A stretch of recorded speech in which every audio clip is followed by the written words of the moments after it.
Hi, Matt. Hello. Well, I can't really believe that I'm actually sitting here in beautiful Annecy and at the Dreamworks picnic with you, interviewing you. So, thank you so much. My pleasure. When did it all begin, Matt? When did it all begin with you?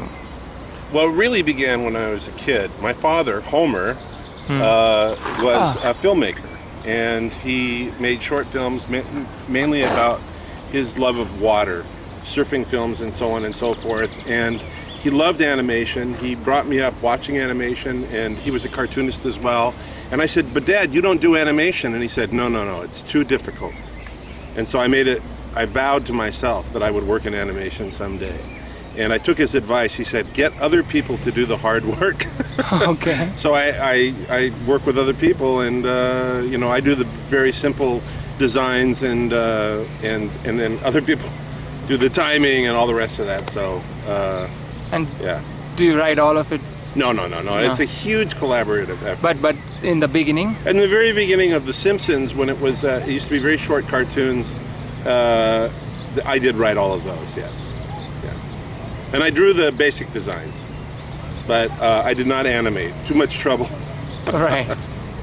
Well, Simpsons is the standard, I think. What I mean by it is that we came along when it comes to examples of great writing, Simpsons is up there. I think what we did with The Simpsons that was different from animation, at least in the U.S. before, is that we concentrated on the writing in a way that wasn't done in animation. Animation is usually the writing is finished, and then you make it and you don't change it. And we change things on The Simpsons all the time, almost up until the time we put it on the air. And that rewriting, and it drives the animators crazy, but it makes for a better show. And now, after all these years, what kind of keeps you excited doing the show? What's great about the show is we have a cast of about 500 characters, and we will never run out of ideas. It's a very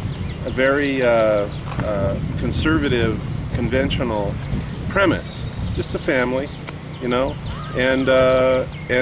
with that we can do anything. So I don't think we'll ever run out of ideas. Which character do you love the most? Well, I love Homer the most because he's complicated. He seems like a simpleton, but he's actually very complicated. He's ruled by his impulses. I think that's very funny, and I think that we all have our impulses, but we spend the rest of our lives putting the brakes on, being controlled. And Homer doesn't. He just does whatever comes to mind. As a writer and as a creator of Simpsons, what spurs? Is it important to have solitude as a writer, or is it more to be in life to draw from it? I think it's very important to be in life and to experience life. And as you get more successful, and you're able to cushion yourself from some of the problems of life, I think it actually hurts humor. And I think that the best humor comes from struggle.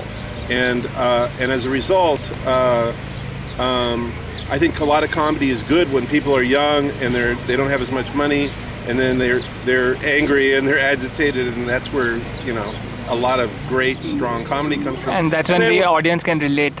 Yeah, and then as you get older and more successful, just what in stand-up comedy, when you see a comedian come out after they've become very rich and successful and they're wearing a tuxedo and stuff, it's like, I don't want to see that. You want to see struggle. The best comedy is by young people. Now, I'm not young anymore, so... And you're very successful. I'm successful, so I'm arguing against myself. But what I think, I try to keep myself honest and not live too comfortable a life, and as a result, it makes for better comedy. I think. I've never even talked about this before, but it's just an observation I've had. And do you still get up in the middle of night with a new idea, and that you just want to note down before you forget it or something? Yes, I definitely am thinking about how to solve a problem in animation or comedy or cartoons or whatever all the time. It's a struggle to turn my mind off.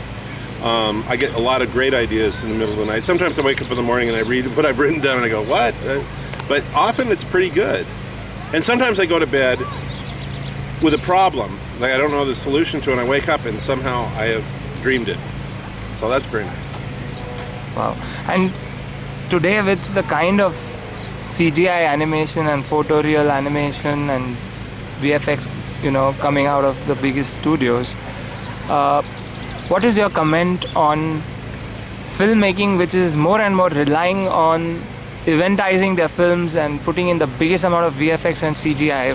What's your comment as a creator and as a viewer? Well, I believe that any technology can be used for good storytelling. I think that there's a temptation when there's new technology to rely on the technology to be impressive and to let other things slide, like storytelling and character and jokes. For instance, in animation, in science fiction movies or whatever, when the camera swoops in, the kind of computerized swooping through the city, you know that nothing is going to happen as far as the story goes. That is just a beauty shot. A visual thrill. And so whenever we do that on the show Futurama, we try to build in a joke as well, because most people, when you see that smooth camera move, you just know it's beautiful, but you've seen it a million times. And so, I think it's important to recognize that. I also think this is very important for CGI, because you can basically do anything, and you can move the camera all around, and you can depict anything. I think audiences like the improbable, but they don't like the impossible. If something is physically impossible, you immediately step back and go, and I think emotionally disengage. So my recommendation would be for filmmakers to do things that are not impossible, but that are improbable. And that's what I always say on The Simpsons, which is hand-drawn. But I said, it's okay for something unlikely to happen, but it can't be physically impossible. Right. And is there anything that you're wanting to make, but you've got 500 characters in Simpsons and you're doing Futurama, so do all your ideas find their expression within these two shows, or is there something that you want to make but have not I yet would be made? happy for the rest of my life just doing those two shows. It would be happy, but Awesome. There is a part of me that also would like to do new characters. I'm always thinking of new worlds, and I'm working on a couple of little things that I'd like to do. And one is kind of an offshoot of The Simpsons. I basically say it's The Simpsons with weather, because The Simpsons is basically a very conventional show, drawn in the conventional way. But it really would be fun to turn my attention to more sophisticated animation techniques, and have wrinkles in the clothes and have weather and. I'm jealous of the more advanced animation techniques. I would like to do it. I like to try my hand at it sometimes. Okay. Thank you so much, man. Thank you.